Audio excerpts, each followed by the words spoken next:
having served various posts at IAOMP and IDA over the years. We are indeed honored to have amongst us a distinguished academician, accomplished leader, and a respected mentor. Sir, we extend a warm welcome to chair this session. A huge round of applause for Sir as we welcome him. Keynote speaker, Dr. Mosmi Pal, ma'am. Thank you. First of all, good evening, everyone, and thank you so much to the organizing team of the 32nd IOMP conference for inviting as a chairperson for this esteemed Dr. H.M. Dholakia oration. It is my pleasure to introduce the speaker for this oration. Professor Mosmi Pal is a distinguished academician and researcher with a PhD from the West Bengal University of Health Sciences, the first dental faculty to be awarded a PhD from this university. With over 27 years of undergraduate and 16 years of postgraduate teaching experience, she has authored numerous publications in reputed journals, including the Proceedings of the National Academy of Sciences. She has led multiple collaborative research projects with IIT Kharagpur and has been honored with several awards, including the Lifetime Achievement Award from IOMP in 2023 and from the IDA in 2017, and also the Women Achiever of the Year Award by IDA Head Office in 2024. Dr. Mosmi, we are truly privileged to have you with us today. I now request you to kindly take over and deliver the oration. Thank you. Thank you, ma'am, for the generous introduction. And it is my proud privilege and honor to speak in this August gathering. And I thank the organizers of the 32nd IAOMP to deliver this prestigious Dr. H.M. Dholakia oration lecture. The topic, oral and maxillofacial pathology at the crossroads. Oral and maxillofacial pathology is at the vital intersection between the dentistry, medicine, and basic sciences. It bridges the gap between the clinical dentistry and laboratory diagnosis, helping us to know or unravel the causes, the mechanism, and the effects of the oral diseases of the oral and maxillofacial region. This discipline at present is at the crossroads, influenced by the demanding or increasing influence of the digital pathology, molecular pathology, artificial intelligence, and has the transforming the diagnosis practices that is once practiced beyond the boundaries, and it also has got an expanding role of the oral pathologist, leading to research, clinical diagnosis, and molecular pathology. And here in this presentation we are going to discuss about the current status of oral and maxillofacial pathology together with the various the current challenges and also the way out for the specialty to be in the medical and dental practice.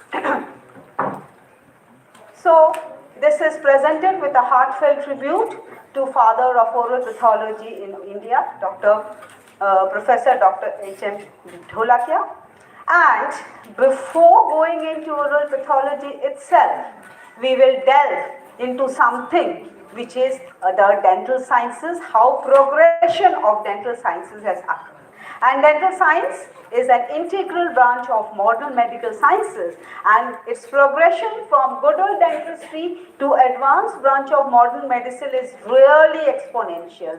And today, the society is in need of medically competent dental surgeon than just a dentist. The progression of dental science and also the profession from crawling stage to become upright.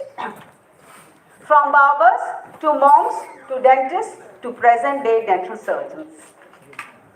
The equipments too have also changed from bow drills to air rotors to laser handpiece to dental microscope. Material science has progressed a lot, and the materials especially for restorative work has changed from ground mastic alum to honey to metallic restoration to tooth colored composites. The technique also changed from manual to computer aided procedures. And in the ancient age, where there was the genesis of dentistry, what we have, man's first known trip to dentistry occurred as early as 9,000 years ago and also from ancient India. And during this period, it was totally based on mechanical approach. Hippocrates, who is known as the father of medicine, was first to give the scientific basis to understand and treat a disease before it was treated by magicians and priests. In the Middle Age, which is the beginning of science and profession, age of Perry Fawcett, and who is described as the father of modern dentistry. Formal or institutional dental education began in 1840 in United States, and the first dental school, which is the world's first school, the Baltimore College of Dental Surgery, offering DDS degree, was founded by Horace Haddon and Chapin Harsh.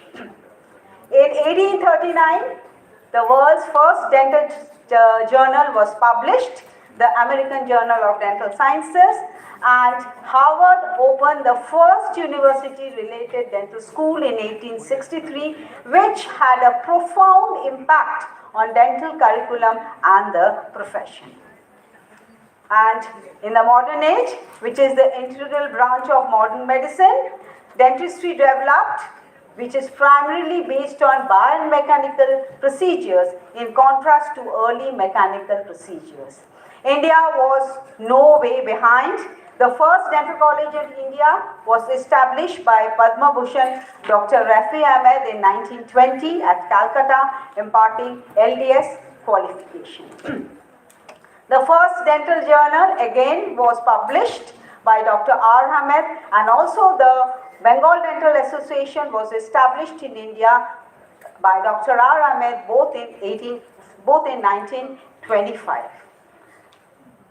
Mostly at that time, Calcutta was the seat or the capital of the British Empire, and at that time private dental clinics were there. Before 1920s, private dental clinics were there, which was managed by American dentists known as the Smith brothers, and later on they opened a dental department in Calcutta Medical College, and hence in 1920 the first course of dentistry was introduced to the medical students at the Calcutta Medical College. BDS course of study started in 1953 by the Calcutta University. Now, we come to the genesis of oral pathology. Oral pathology evolved from the general study of disease with key developments in 18th and 19th centuries, but its establishment as a distinct dental specialty occurred in mid-20th century. Initially, it was a part of general dentistry, but its formal recognition was driven by the subject teaching as dental pathology and microbiology. There was advances in microscopic analysis, publication of specialized texts, founding of professional organizations. Again, Perry Fawcett, in its foundational dentistry text, the Chiriagüe Dentistry, this naval surgeon provided early descriptions of dental and oral pathology, rejecting the long-held tooth-worm theory of decay. And with Perry Fawcett, when he was recognized with importance, this subject came into eminence. And the making as a separate specialty on its own is an American phenomenon. This Scottish surgeon and anatomist, John Hunter, described dental diseases in his book called The Natural History of Human Teeth and introduced the terminology as cuspid, bicuspid, and molars. Thomas E. Bond, he is recognized by many as father of oral pathology because he published a book dedicated to the subject, that is a practical treatise on dental medicine. In the mid-19th century, dental journals began publishing clinical, surgical, and microscopic descriptions of oral cysts. The cellular activity in bone and tooth resorption was pioneered by early investigators like John Cholmes and D. Morton. In 1929, Russell Bunting published what is often cited as the first oral pathology textbook, and we know about Thoma, who published a definitive textbook on oral pathology. As we all know, the universe do not agree at a single father. This person, Robert Gollin, is also considered as father of oral pathology. In 1940s, he established oral pathology as a distinct dental specialty. So formal recognition came within 1930 to 1950s, and in United States, the New York Institute of Clinical Pathology was founded in 1932. American Academy of Oral Pathology was officially established. The American Board of Oral Pathology was incorporated to certify specialists with advanced training in 1948. In the Indian scenario too, the journey of oral pathology as a postgraduate specialty started in 1961 at Nayar Hospital and Dental College under Professor Dr. H.M. Dholakia. And the first batch of MBA students, one of whom is present out here, is Dr. Dinesh K. Daftari from Bombay and Dr. Shubrata Bhattacharya from Jaipur. The legends which have led to the progression of oral pathology, none other than Dr. A.P. Bhatt, Dr. Lele, Dr. BVG, Dr. R. Vishwanathan, who is not here amongst us. Now, what was the scope of oral pathology at its genesis?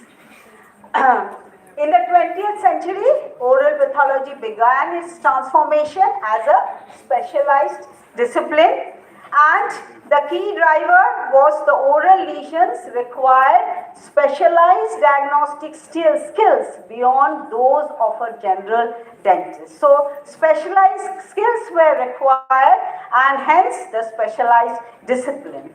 And there was establishment of institutions I have already spoken about, the New York Institute of Clinical Pathology, and again the American Dental Association's Registry of Dental and Oral Pathology was established in Army Medical Museum. Very important that association's registry was created in the Army Medical Museum. As the field became more organized, the diagnostic scope expanded, which included both clinical observation and microscopic analysis, which gave the practitioners more complete understanding of the oral diseases. New institutions and growing knowledge base spurred academic interest. Research began to explore the link between oral health and systemic diseases, while the dental schools incorporate the subject into their curriculum to train the next generation of dentists. In the contemporary era, the AAOP, that is American Academy of Oral Pathology, changed its name to American Academy of Oral and Maxillofacial Pathology, reflecting an expanded focus just beyond the oral cavity.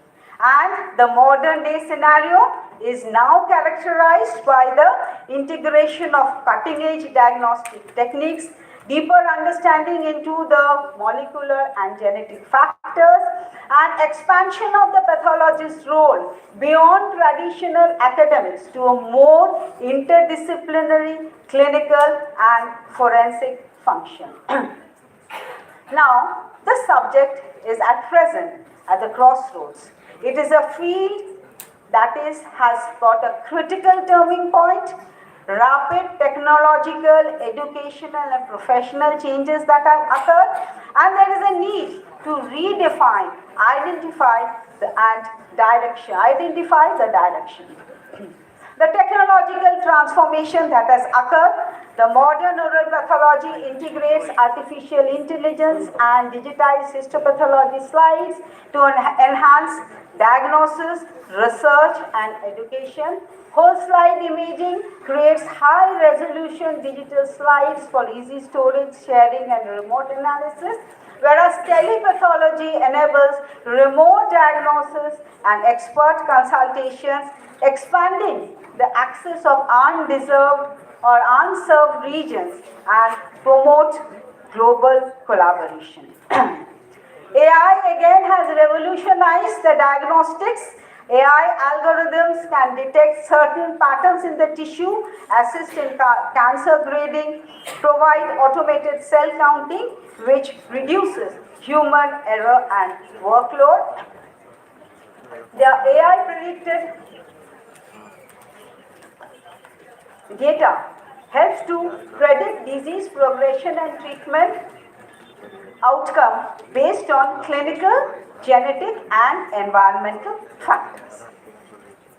Molecular genetics and diagnostics techniques such as salivary biomarker analysis have been explored as a non-invasive alternative to traditional biopsies for detection of oral cancer.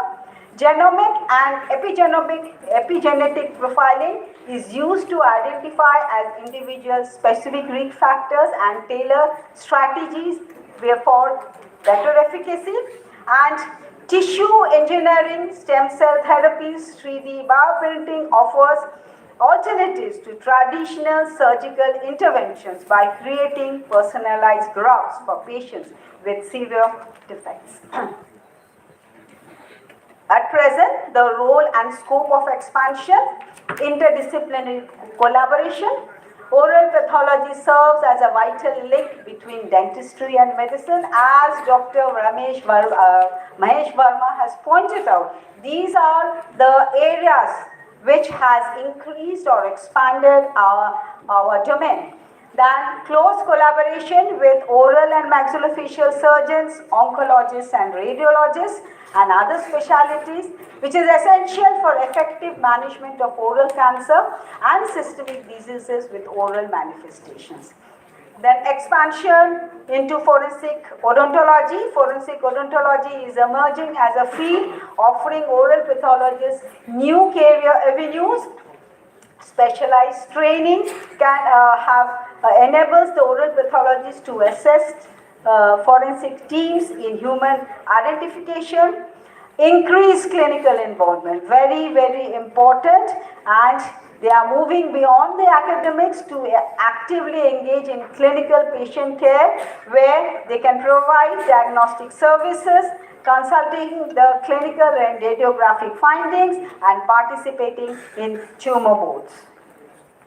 Now, the current challenges. Very, very important to be taken into consideration. Earlier, in the national scenario, there was a high demand for oral and maxillofacial pathologists. With rapid establishment of new dental colleges, ample academic positions became available. Many of the faculty members were confined to their roles primarily to laboratory-based activities. Now the present scenario, the specialty faces an identity crisis and a significant lack of employment opportunities. Many of the oral pathologists struggle with limited availability of dedicated academic and clinical positions. And furthermore, they perceive the specialty as a less desirable option which is there among the dental students and also the practitioners, which contributed to declining interest, reduced postgraduate admissions across the institutions, and this trend has even led to reduction in course fees compared to other specialties, and of late, Many institutions are surrendering their postgraduate seats to Dental Council of India. So, again, the other challenges, which is educational curriculum limitations. The curriculum remains theoretical and lab-based with minimal clinical exposure. No direct patient handling during the teaching and training period. Limited interspeciality and trans-professional collaboration. One of the very important part which we have perceived that the oral pathologists serving an institution are vibrant, whereas others outside are not so very active. Training in advanced techniques often lacks practical application. Post-graduation and application after post-graduation causing frustration and return to general practice. So what to do? How to achieve back the golden era? Now, oral and maxillofacial pathology as a specialty holds immense potential, and it is a collective responsibility to translate that potential into meaningful benefits for the society. For that, revision of the course and curriculum. First, we must identify the limitations and shortcomings of the existing curriculum and training framework, and these challenges must guide us to redesign our teaching and training strategies in a manner that makes them more relevant, practical, and direct involvement of the oral pathologists in rendering services to the people. So to conclude, the specialty of oral and maxillofacial pathology possesses a vast potential which must be harnessed for the advancement of public health. Over the years, the discipline has evolved remarkably, yet today it stands at the crossroads of opportunity and challenges. Our specialty stands as a crucial juncture, urging us to redefine our vision and rebuild our intellectual framework that supports it, breaking barriers, building bridges between the profession and the community we serve, and in turn we survive. The need of the hour is to foster a new academic and clinical outlook that integrates innovation, research, and community-oriented practice. Thus, we can ensure that oral and maxillofacial pathology continues to thrive as a vibrant, impactful specialty, contributing not only to oral health but to overall public well-being. Here, the role of an association relating to the future professional endeavors is undoubtedly very, very crucial. Thank you. Thank you, ma'am, for the wonderful presentation. It was a pleasure listening to you. Other than our HND, something different it was. And you have shown us the mirror. Now it's for us to see what we want in the mirror. Thank you, madam. So actually, sir, I didn't want to present anything very academic out here because we will be leading to so much of academics in the next few days. And maybe this is the very pertinent question today, which is being faced by us, by various institutions across the country. Thank you. Such an inciting presentation, ma'am. I'm sure the audience is enriched with knowledge and perspective from your session. May I now request the chairpersons to present a token of appreciation to our esteemed keynote speaker, Dr. Mosmi Pal, ma'am. A huge round of applause, audience.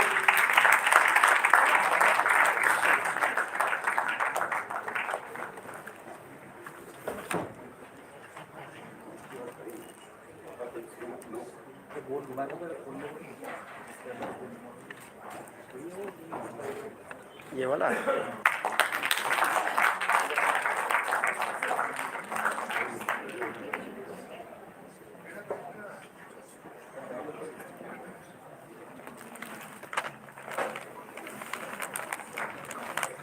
huge round of applause, please, from the audience.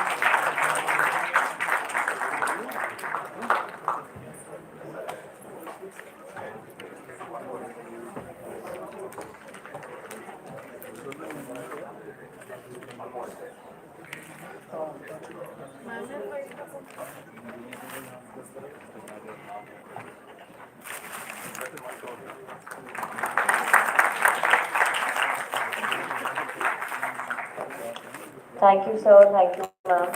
Moving on, I now request Dr. Vinay Kumar Hazare, sir, to present a token of appreciation to our Honorable Chairperson, Dr. Kia Sarkar, ma'am, and Dr. Chaitanya Babu, sir.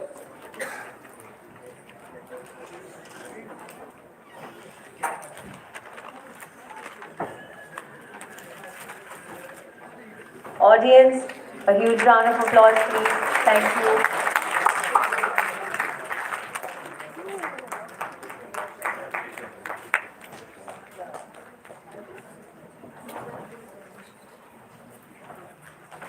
I request, sir, Dr. Vinay, sir, to present a token of appreciation to Dr. Chaitanya Babu, sir, also.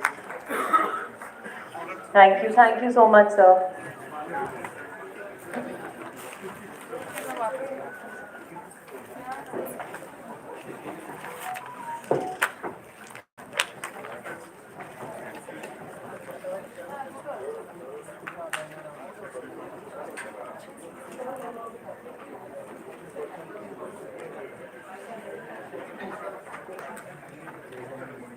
We now begin with the much awaited Legacy Lecture Series, which is a new initiative by the IAOMP.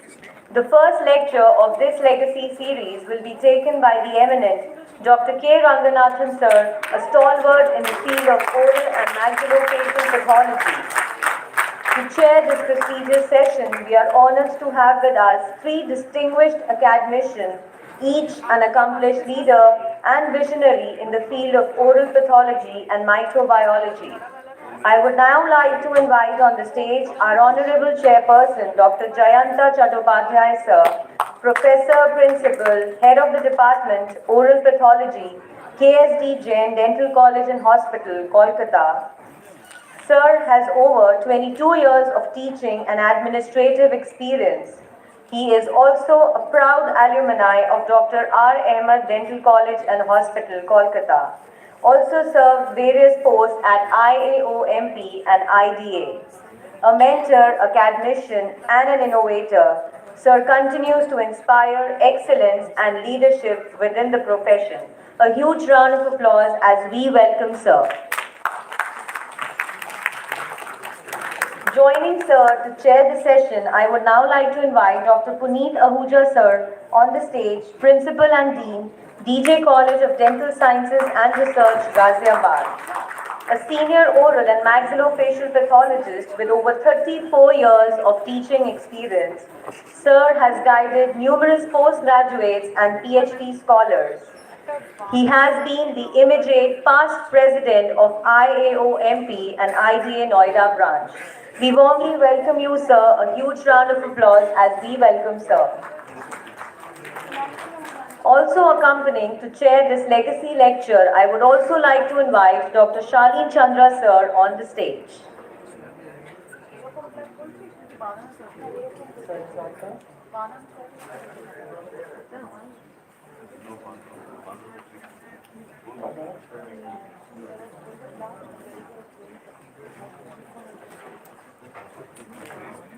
Sir is currently serving as the Professor and Dean Dental Faculty, Atal Bihari Vajpayee Medical University, Lucknow.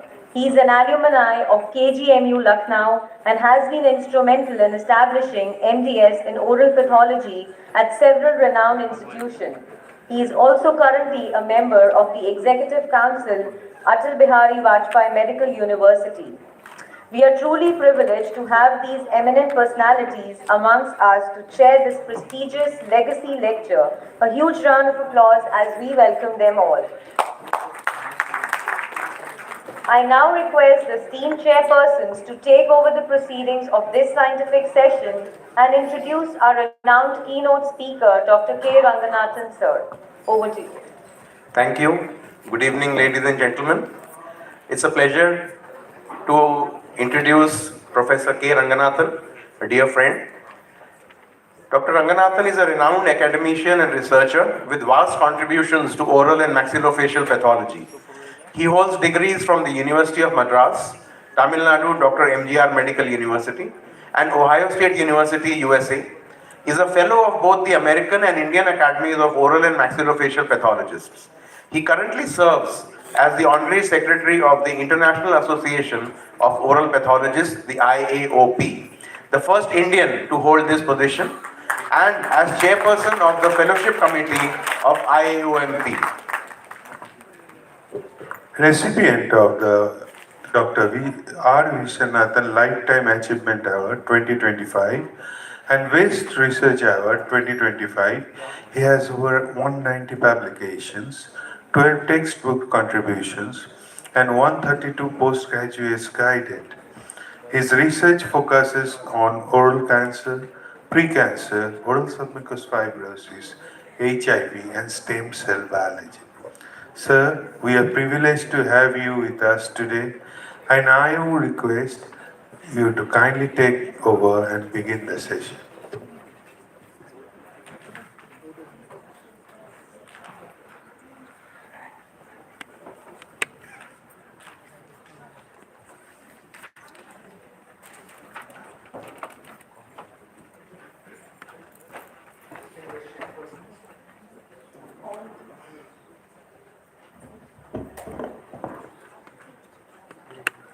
Distinguished chairpersons, respected colleagues, dear students.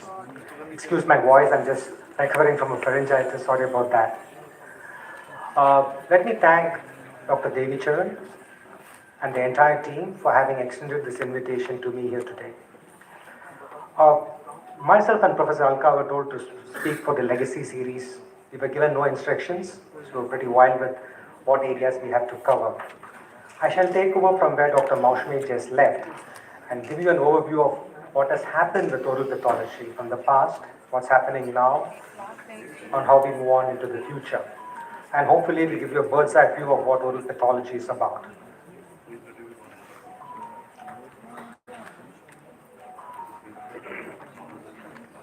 Where we are today is because of the legacy of our teachers, mentors, and experts in the field. And how we move forward is our legacy for the future.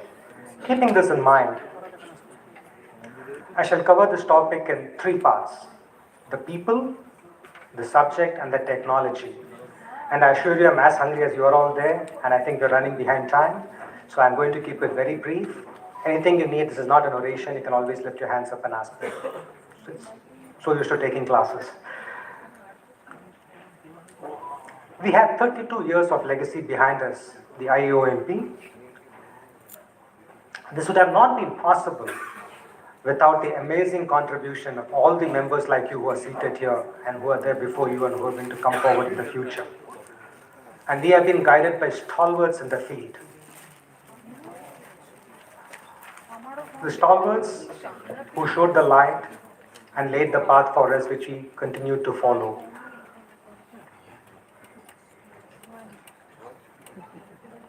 The momentum these stalwarts generated has been sustained by those of us who followed. I'm sure we have done them proud, and the future generation will continue to do so. I'd like to wrap up the people section by quoting Sir Isaac Newton.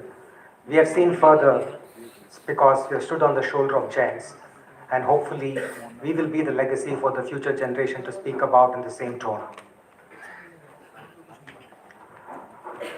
With regards to the subject, it's an amazing subject, and those students who are out there, hopefully this will give you a bird's eye view of how far we have come. If you look at development, it starts from the basic cells to the organism. But ironically, the evolution of our knowledge is in the reverse direction. You first observe, then you do the cross-examination, then you do the autopsy, and then you come to the structural part.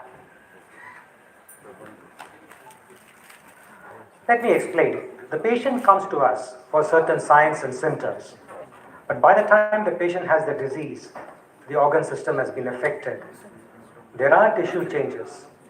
These changes are reflected in the cell, which in turn is a reflection of the genetic changes which happens within the body, and ultimately the biochemical parts of the body.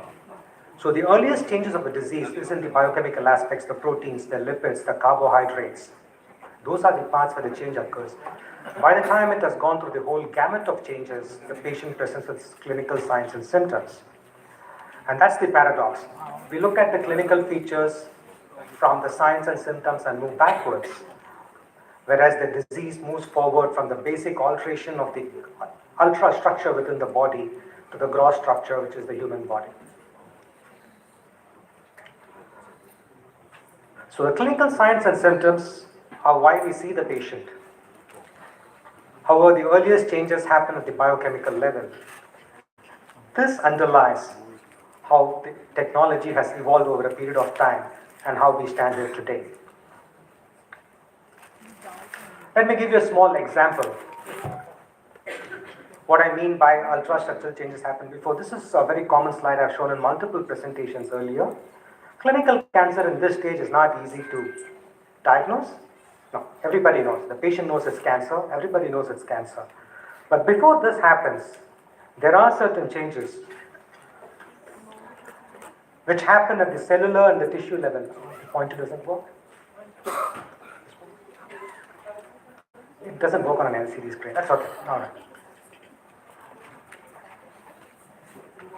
Yeah, no, I think I can. So these, though they look clinically normal, there are cellular and tissue changes already going on, which is going to progress to cancer. And even before the tissue and cellular changes are obvious under the microscope, there are biochemical alterations, which is what you're looking at right here, which presents as altered fluorescence and so many of the equipment that we have. So some of the earliest changes are not visible to the clinical eye. And if you really talk about preventive diagnosis, it is at this stage you should be able to catch them. And that's where technology is moving towards. So what is the legacy of the technology? What we have learned from the past? How have we progressed from the past to the current scenario? From the microscope, we have gone about to juggling cells, microbes, DNA, genetic material. So the repertoire of the pathologist has widened significantly. We no longer spend time sitting under the microscope. For example, I spend about 15% of my time with the microscope. All the others are spent with patients and research and high-level, high-throughput technologies to help the patient. This is the chronology of the evolution of technology in our fight against disease. And this is how we have evolved over a period of time, right? From the cross-examination way back in the 18th century. It all started with gross examination and autopsies. That's how we learned about the human body. This was followed by microscopy, stains. Then came special microscopy, special stains. But there was a limitation. There's only that much you can learn from the morphology of the tissue and the cellular structure. So we ran into a roadblock. So we needed more powerful techniques. This led to the advent of immunohistochemistry. Our knowledge increased exponentially as soon as IHC was introduced. I distinctly remember a few years back, all conferences had multiple hands-on courses on immunohistochemistry. It was IHC everywhere. We had courses, we had training seminars, continuing education courses, and now it is just a matter of routine. And the biggest advantage of IHC was its specificity and the localization of the substance which you're looking at within the tissue and the cell. This enabled a lot of classifications. A classic example is lymphomas, which were initially classified morphologically. With IHC, you could classify them based upon whether they are T cells, B cells, or macrophages. There was an exponential increase in our knowledge of these disease processes. But this also ran into a roadblock in the sense that you're looking at tissues and cells. You don't know what's happening at the genetic level. So this led to the introduction of genetic understanding using IHC techniques, the so-called in situ hybridization, or what you know as FISH, fluorescent in situ hybridization. Now we could localize where the problem was, and we could also look at the genetic content which is driving the disease and which is driving the pathogenesis. However, the limitations were very technique sensitive, very expensive, And we needed a significant quantum of change before you could use the ISH techniques, the ISH techniques. This led to the advent of PCR. Now we had a very powerful and sensitive tool that could detect even traces of genetic material which are abnormal, and it could amplify it. This revolutionized our understanding of the disease process, and even with very little bit of tissue, we could do significant amount of studies. Classic example is, everybody knows PCR, which was glorified in which film? Jurassic Park. With a little bit of DNA content, you could recreate the whole organism. So it's not difficult to recreate what's happening in the diseased tissue so that we could treat the patient appropriately. Well, the problem with PCR was it was very slow. 2, you can't study multiple genetic alterations at the same time. 3, for public health, you can't study huge amount of samples at the same time. So this led to the advent of what is called the next generation sequencing late 21st century. And this enabled us to analyze huge quantities of genetic material in huge amount of patients in a short period of time. It was initially expensive to begin with, but now it's becoming more cost effective. So these very, very high throughput technologies generated huge amounts of data, which could help us in better understanding large volumes of disease alterations in large number of patients. It's a very potential powerful tool. We ran into a problem. We had huge amounts of data. I didn't know how to use this data. So came artificial intelligence. Now we had access to huge amounts of data with high throughput technologies, but we could not make sense of any of these. You look at microbiology, you could not make any sense of these structures. So this became very, very useful to analyze data. Just remember, AI by itself is not a technique. It allows you to use the data generated by other techniques. It's a tool. It's not a method. It's just a method. It's just not something that you could use for everything. It's not a magic word. I see people throwing that around, let's use AI. No. You need to get the data, and AI does is analyze that stuff.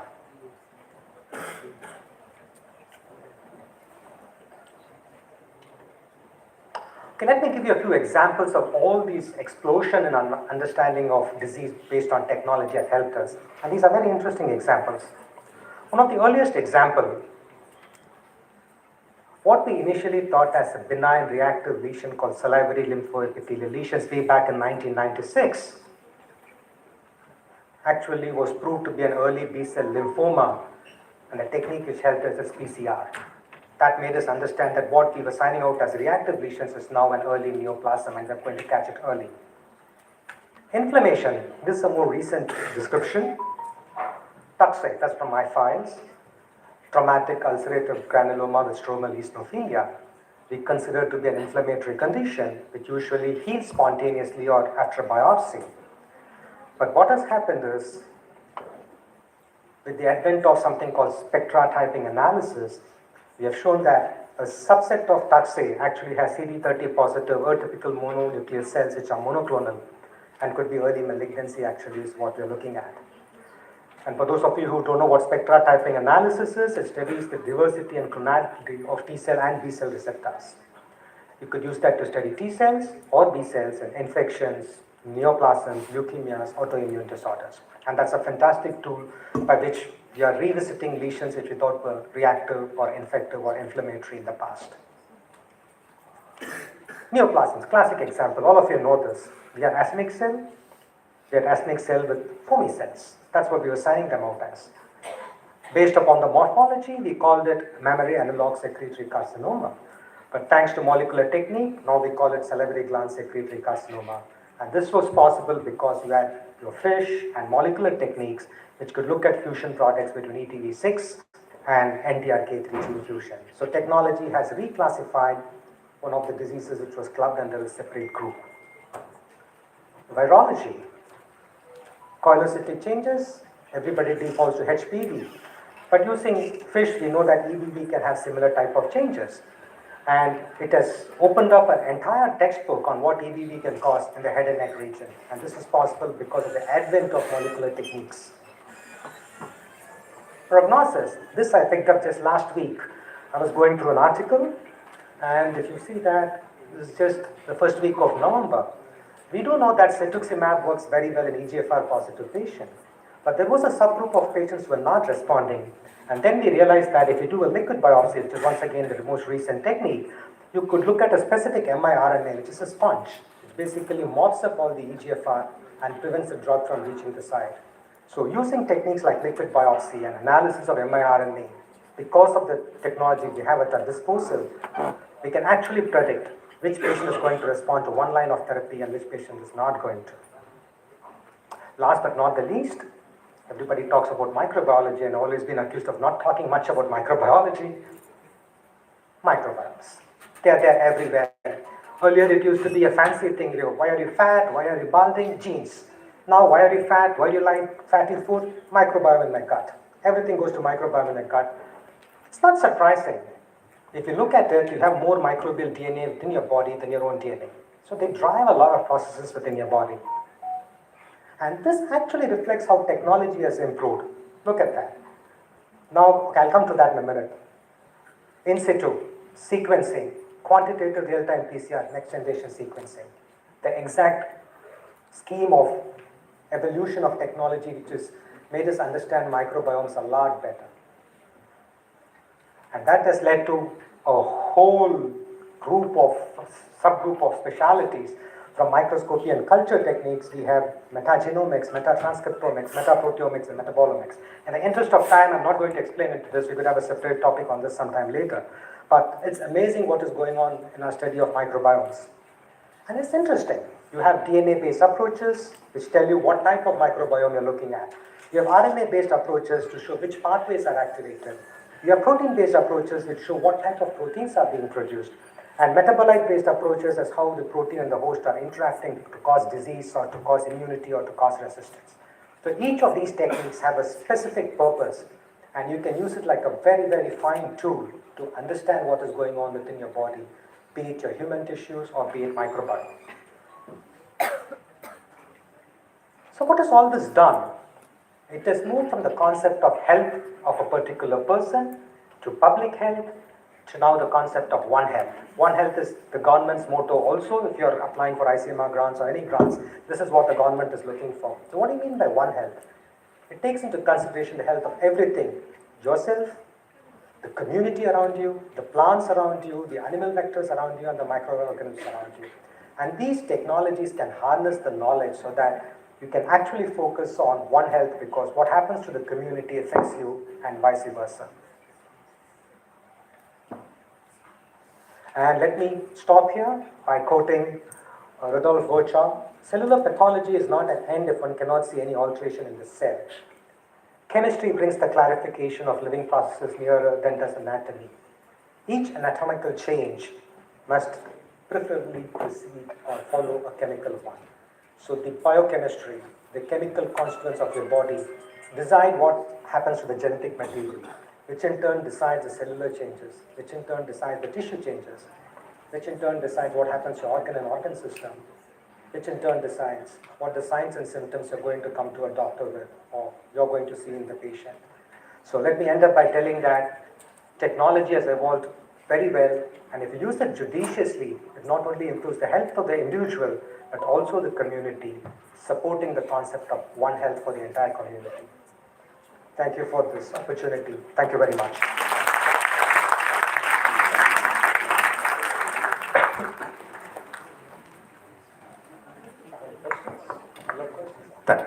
No questions for the legacy lectures. Thank you, Dr. Ranga.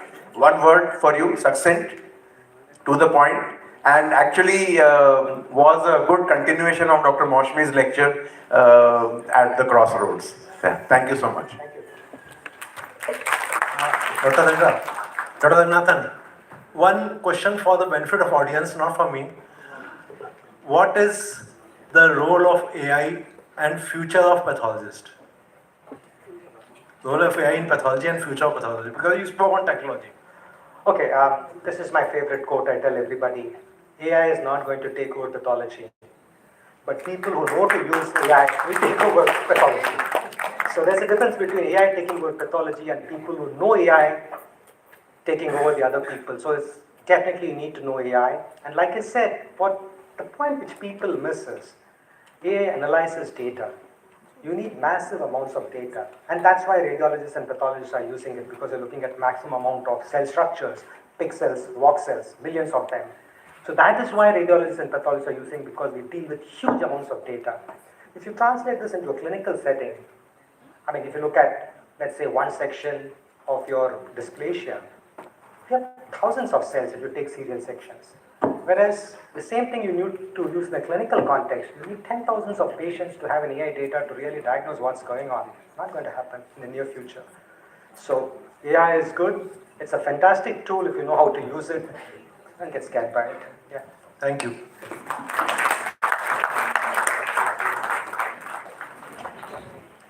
Such a thought-provoking and insightful presentation. I am certain the audience has gained a wealth of knowledge from this enriching session. May I now request our esteemed chairpersons to present a token of appreciation to our distinguished keynote speaker, Dr. K. Ranganathan sir. A huge round of applause, everyone.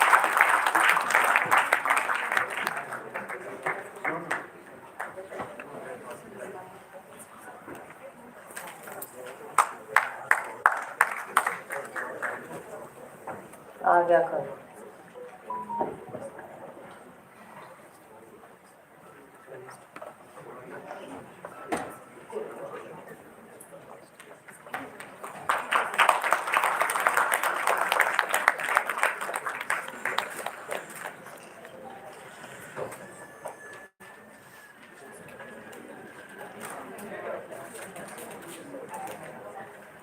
Moving on, I now request Dr. Shushmita Saxena ma'am to present a token of appreciation to our chairpersons.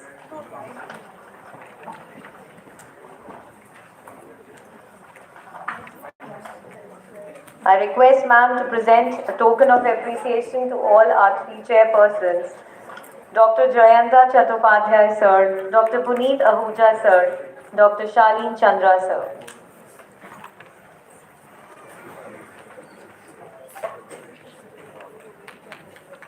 A huge round of applause, please, audience. Dr. Puneet Ahuja, sir.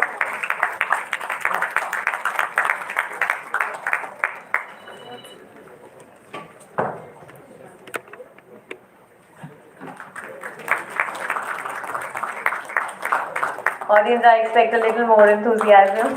Thank you so much. Dr. Jayanta Chattopadhyay, sir, a huge round of applause.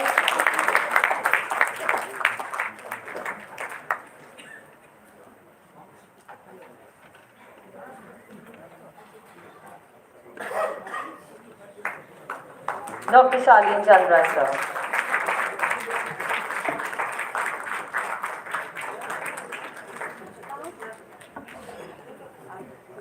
Thank you, ma'am. Thank you, sir. Ma'am जब भी मुझे मिलती है ना बोलती हैं big man I was the first PG जिसकी thesis ma'am ने गाइड की थी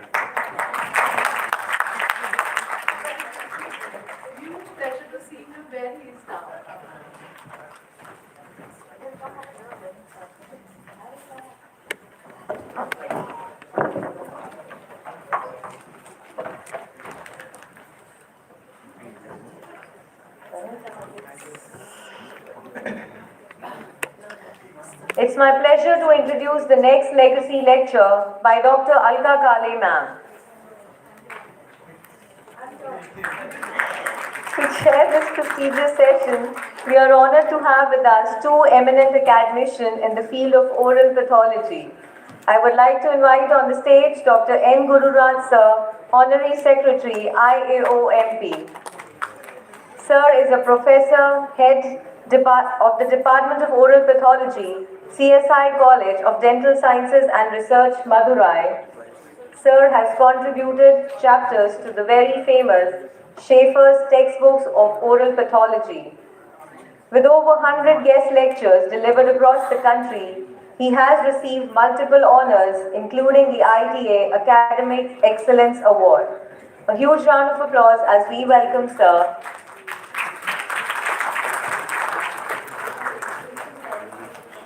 Joining Sir to chair this session, I would now like to invite on the stage our Honorable Dr. Vinay Kumar Hazare Sir, former Dean, Professor Emeritus, Government Dental College and Hospital, Nagpur, as adjunct faculty at Dr. D.Y. Patil Dental College, Pune, Sir has a career spanning over 4 decades with pioneering research on tobacco-related lesions and oral precancerous conditions which has set gold standards. His laurels include the Shushrata Award and the Mahatma Gandhi De-Addiction Award. We are honored to welcome you, sir. A huge round of applause as we welcome our chairperson. I now request the esteemed chairperson to continue with the proceedings of the scientific session and introduce our eminent keynote speaker, Dr. Alka Kale ma'am. Over to you.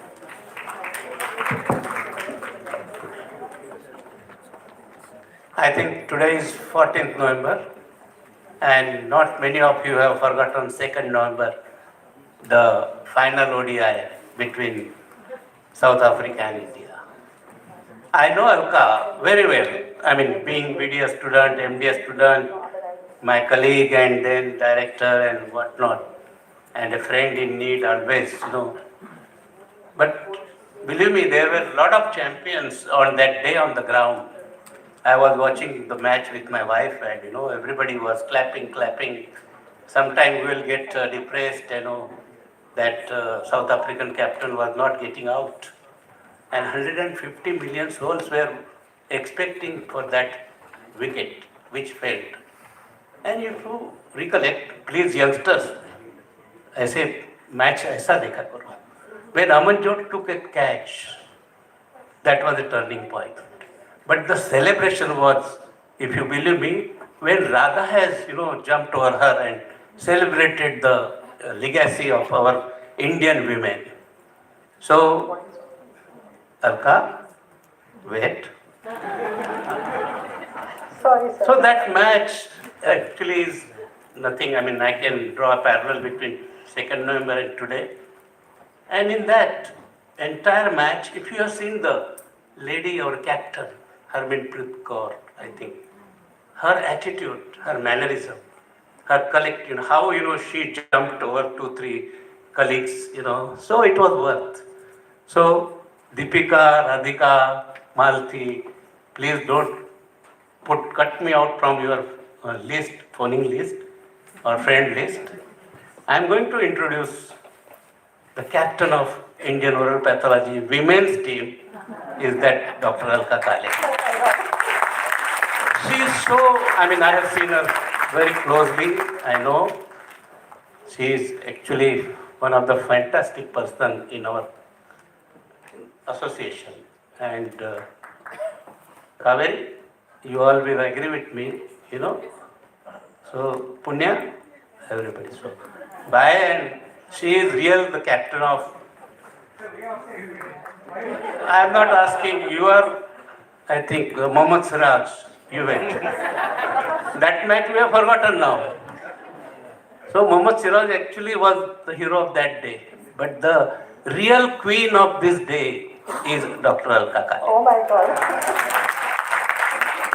So, please Alka, continue your enhancing relevance and quality of oral pathology in a given time.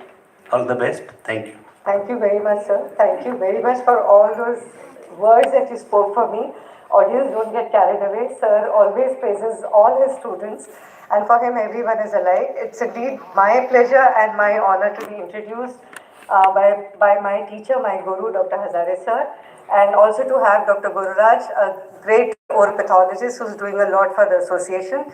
And for most important, I think I'd like to thank all of you for still sitting here, hungry, waiting for the food to be eaten, and still being here. So thank you so much for your presence. I would also like to thank the organizer. I don't see Dr. Devi Shetty, but I would thank him for starting this new concept of legacy lectures or legacy series of talks.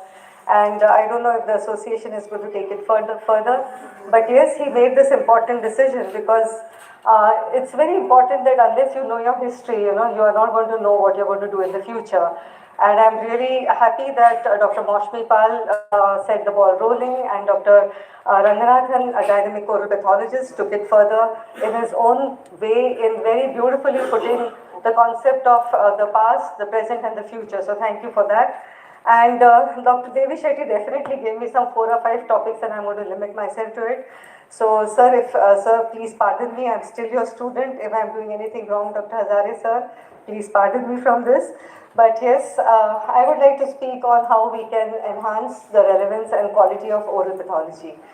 Well, this was some of the points which I thought that if you can see that the total number of MDS seats in oral pathology that are available all across the country is about 504, which is offered by around 193 dental colleges which have PG program in oral pathology out of the 323 dental colleges which are there, where our ratio is about 1 is to probably 2.7 lakh people.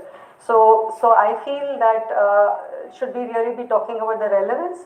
And there were all my previous speakers, including Dr. Mahesh Verma, very rightly put that oral pathology has got a lot of scope, and I'm going to emphasize on that. Well, if you see where are we needed, it's not only that we look into the microscope. I think all of the previous speakers have spoken about all the points that I've mentioned. That we as oral pathologists are required not only in one or two things, but everywhere, including public health, including forensic contribution, including research, including clinical treatment guidance, oral cancer, etc., etc., etc. So with all those requirements, do you think that we have less opportunities? There are a huge number of opportunities which are available to us. For example, like we can provide expert dental services within the hospitals, dental clinics, or in diagnostic laboratories. We can be dental officers or public health officers in medical colleges, PHCs, CHCs, and other satellite dental clinics. We can, of course, the most demanding one is to be in academics, where we involve in teaching and research, because we've had our forefathers who have always instilled into it that we are the people who have to take the torch of oral pathology forward. We can work into diagnostic laboratories, we can be scientific investigators, as research has been an integral part now in our field. Apart from this, there are certain other areas differing areas that people can still try. The oral pathologists have a scope that they can work in pharmaceutical companies and for research and development wings in the pharmaceutical companies. Definitely start a private practice, and I've seen that oral pathologists generally tend to make very good clinicians, because I think they are the ones who know how to respect not only the soft tissues and the hard tissues, but they know the integral part of every cell. So they definitely make very good clinicians, and quite a few of us are clinicians and doing a great service, and they can start their own oral pathology clinics or a laboratory. We can be into medical publishing, where we can work as editors or project in charges in the medical journals or even in the publishing houses. We can definitely play an important role in public health and epidemiological research centers, and I think quite a few colleges are taking part and quite a few centers are doing this. Recently, we have also have our people in industry and corporate, where they can be scientific advisors for in pharma companies.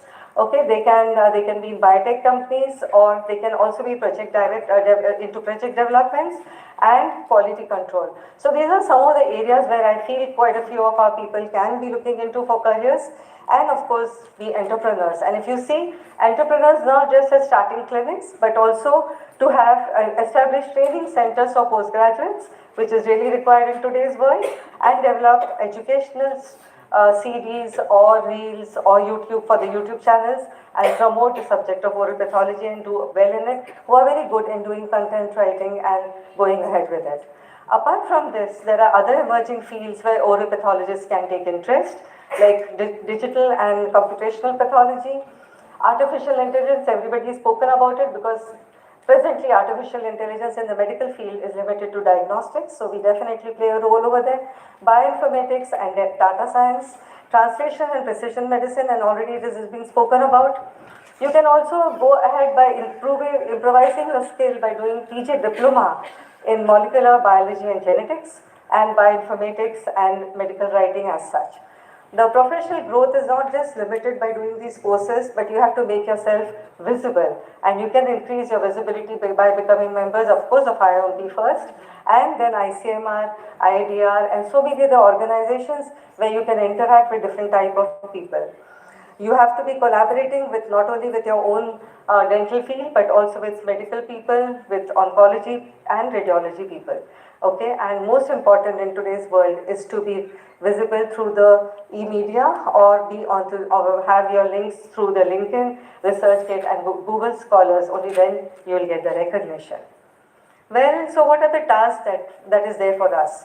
The challenge is to go beyond the classroom comfort and from the comfort zones and expand the scope of oral pathology.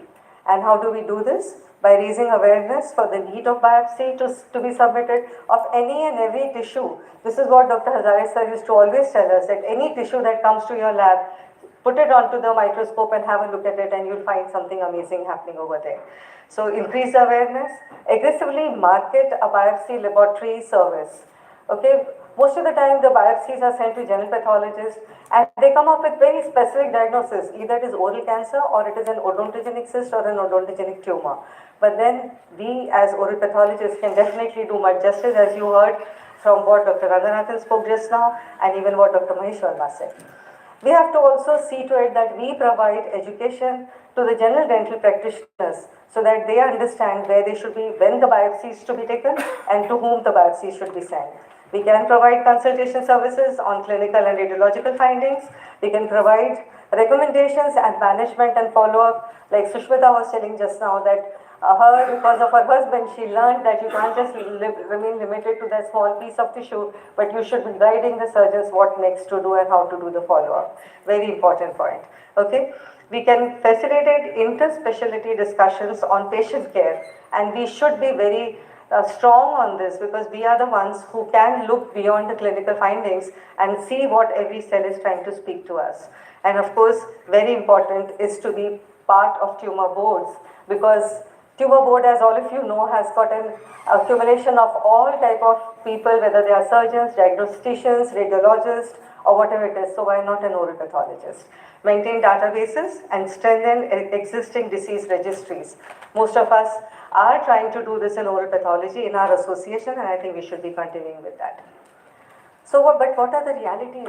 These look very good, like, when we put it up on a slide, but what are the realities? We have such disjointed healthcare system. We are in tight compartments. We don't know when patient comes to us, we have hardly got any medical history. There is no way where we have sharing of information on the patient for patient care. There is an absence of standardized care models and most important, health insurance. Dentistry is still considered to be by most of the insurance companies as only an aesthetic procedure rather than patient care. Only there are few surgical things or trauma which is covered by health insurance, but not everything else. So it's high time that we make our presence felt and see that insurance is available to the people. There's a general lack of standardized histological diagnosis codes. Now these coding is being used only by few, only in few places, probably in when the insurances and all have to be paid. But apart from that, we hardly follow the diagnostic codes, especially the histological diagnostic codes. There is international ICD-10. There are all these things are existing, but we hardly use them. Apart from that, we should be knowing to see that how we can be competing with the other people in our own fraternity, especially oral medicine, and we have to be coordinating with the oral medicine, oral surgeon, and even public health dentist for that matter, to push forward what oral pathology can do. The arcane academic curriculum and syllabus, it is so limited. We really don't know what is the content that is there. The knowledge is limited. The content is limited only to oral pathologists. Our oral surgeons don't know. Our oral medicine people don't know what we are doing. So I think it's important that we come out of these horizons and compartments of syllabus, which is only limited to few people, and it should be more generalized. There is an abundance of dental colleges which have their own limitations and unwillingness. Earlier was a time, and I'm sorry to say this, but earlier was a time when we were visiting teachers to dental colleges, and today we are visiting students. So where are we heading? There is insufficient awareness in general dentists, like I already mentioned, and they generally referring and counseling oral pathology for histopathological diagnosis is hardly done. We send a report and that's the end of it. But if you see in many of our colleges, we do have discussions where we involve the oral medicine and oral surgery people, and we come up with some standard treatment procedures which can be done with a proper follow-up. Well, so what do we teachers do? We have to have a standardized method of training our students. If you want oral pathology to be going forward, there should be a uniform standard training procedure in our faculty, at least in India. We some years back, I remember when we did the fifth, or I think we did the National PG Convention. We had a workshop for teachers for teaching oral pathology to UGs and PGs. We don't have any standardized norm. Dental Council of India has given certain guidelines, but that is not uniformly followed everywhere. So it's high time that we all come together to understand that we have to standardize the teaching methods, the training procedures for our students all over the country.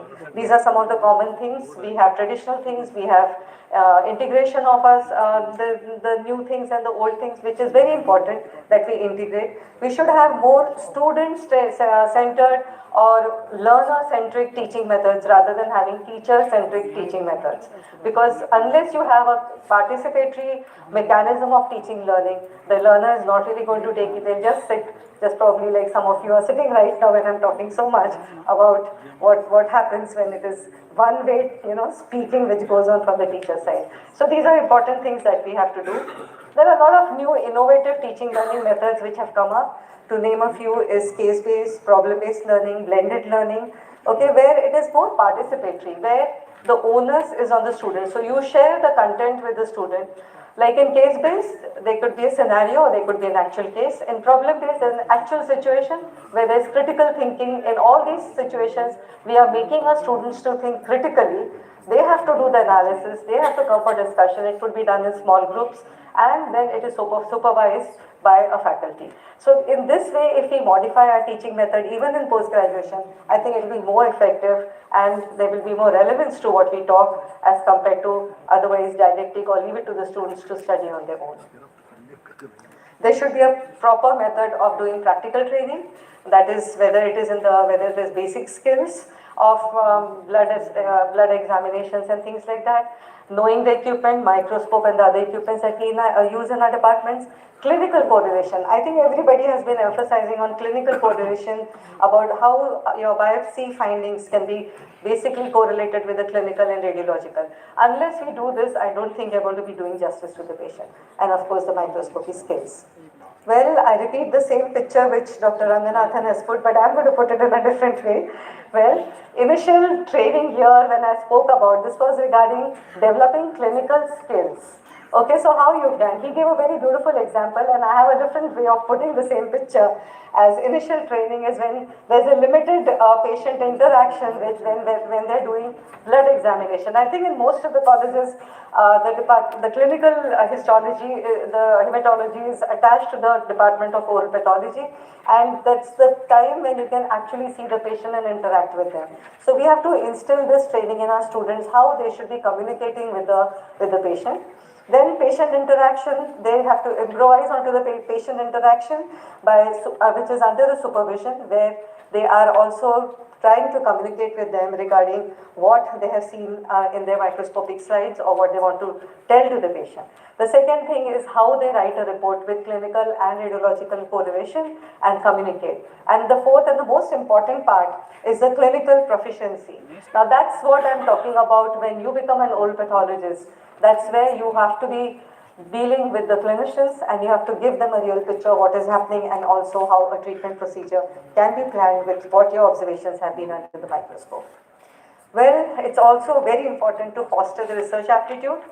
As you all know, there is a lot of demand now for publication, there's a lot of demand for research.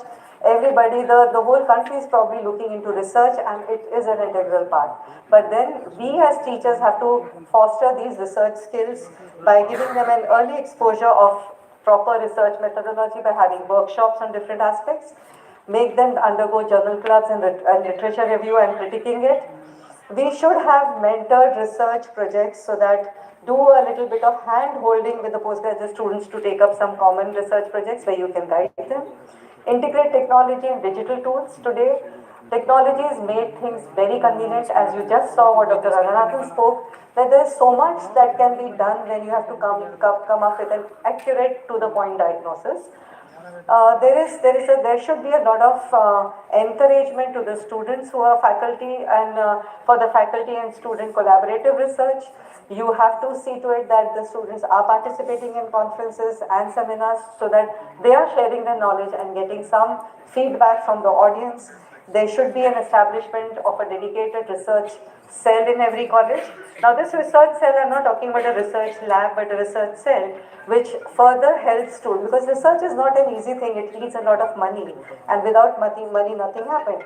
But in the rat race to do research, we tend to do any type of research. But if there's an ethically, properly framed research, the institution should come forward to give some seed money, some incentive, so that the people who are doing research have some funds which are available to them, because out of pocket expenses sometimes become very difficult. And of course, research, the rewards and acknowledgements are always welcome.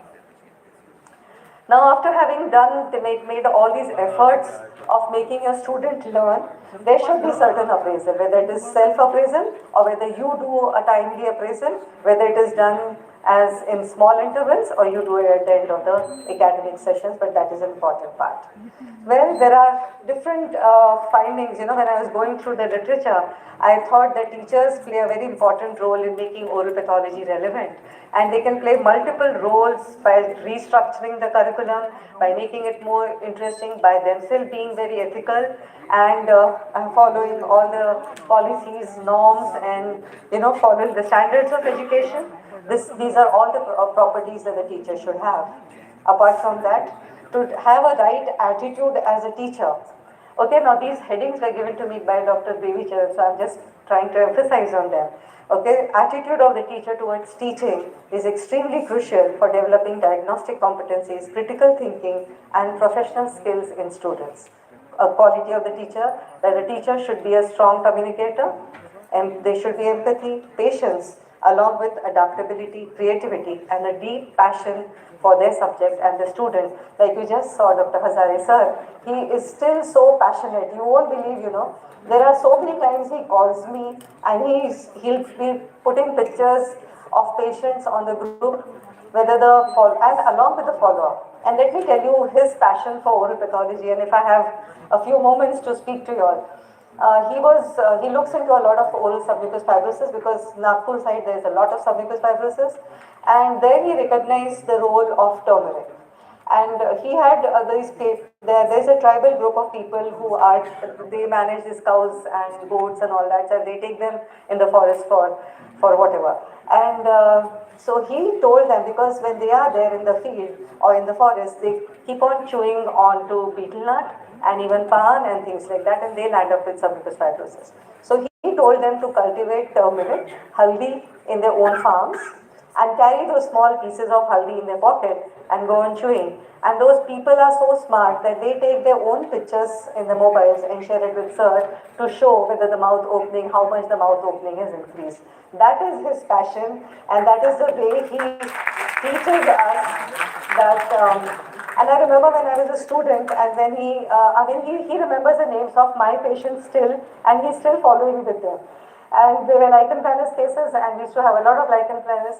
And I'll tell you, when the patient would walk into the oral pathology department, he had no hesitation whether he had the gloves in his hand and he had a mirror and a probe. He would put his finger in the mouth of the patient and show us, "Dekho, ye region kaisa tha, abhi kaise ho gaya hai." So he has taught us from that very sense, that passion, and I think, sir, that has come into all your students. Thank you so much for that, instilling into us.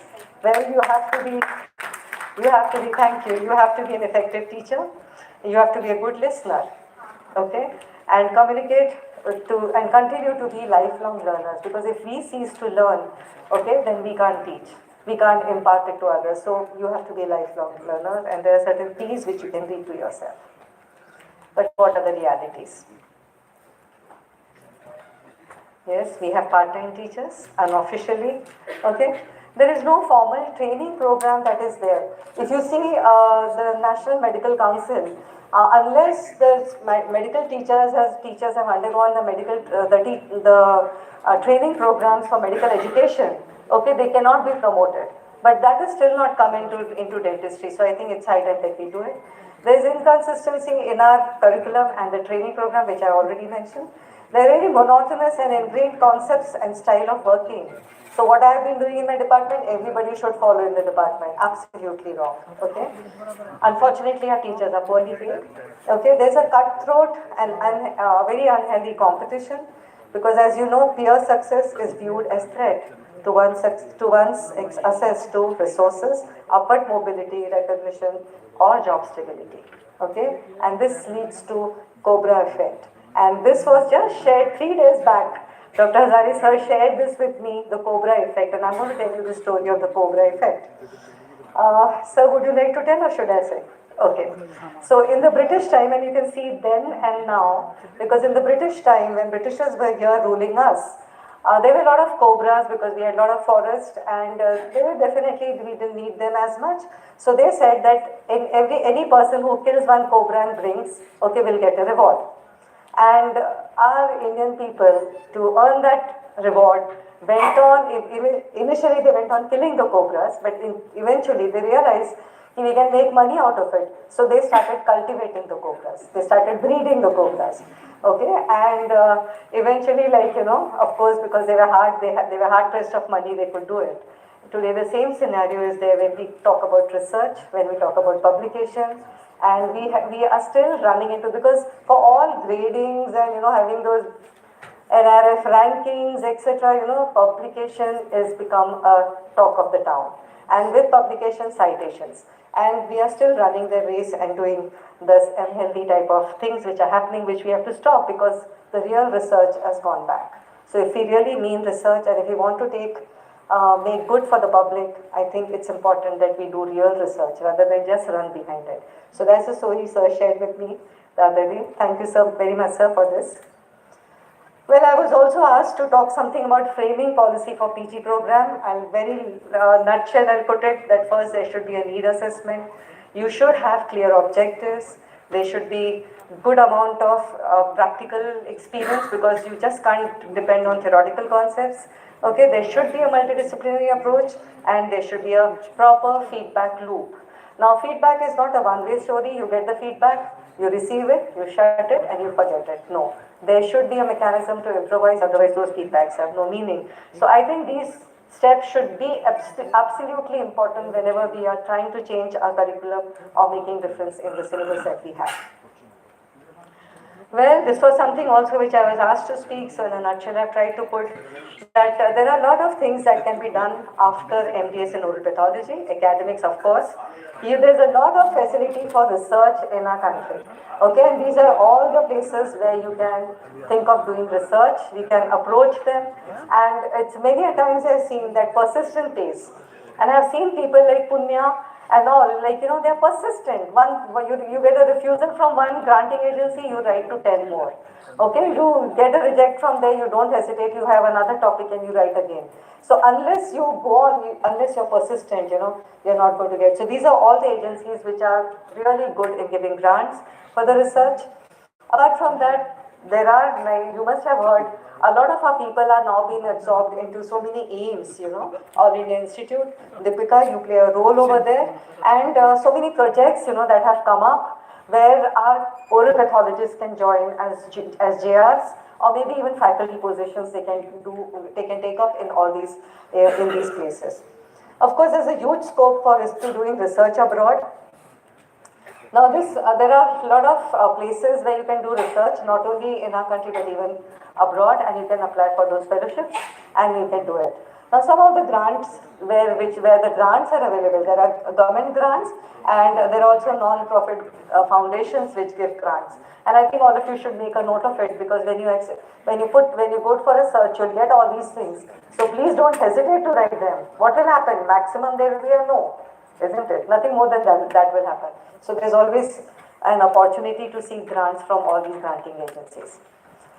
I already spoke about research abroad. You can definitely, Harvard and Yale and all these Columbia and all these universities are there, but there are many more universities where you can go for research, where they really, really fund you well, and there are scholarships which are available.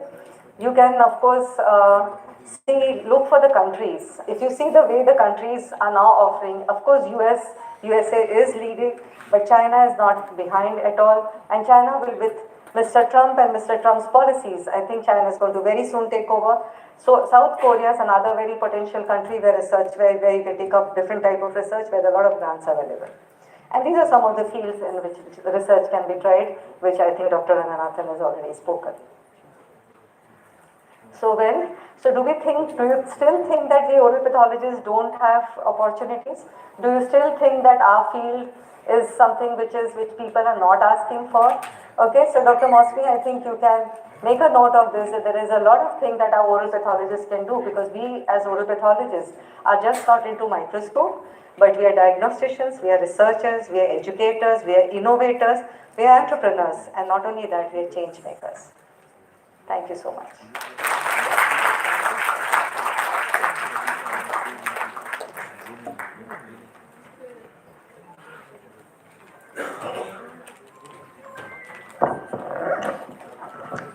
Such an inspiring presentation, ma'am. I am sure the audience